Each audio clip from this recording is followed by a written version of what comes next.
Protected areas of Canada have been created to protect ecological integrity, as well as to provide areas for recreation and education. Most of the protected areas in Canada are terrestrial, however, there has been a growing focus to also protect coastal areas, such as the Bowie Seamount.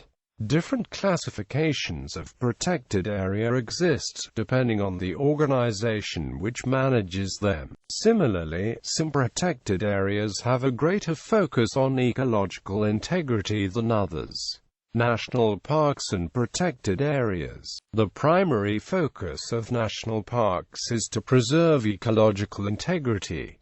These parks are administered by Parks Canada. National marine conservation areas, while also under federal control, do not afford the same level of protection. The Canadian Wildlife Service, a division of Environment Canada, manages the national wildlife areas, marine wildlife areas, and migratory bird sanctuaries for the protection of wildlife. A national wildlife area protects any land or marine environment within the Canadian territorial waters, that is, extending up to 12 nautical miles away from a coast, per the United Nations Convention on the Law of the Sea. A marine wildlife area is used to protect marine environments that are within Canada's exclusive economic zone, extending 200 nautical miles from the coastline. Two separate areas, one a national wildlife area and the other a marine wildlife area, could be created to protect a contiguous zone covering land and marine features extending to the 200 nautical mile limit.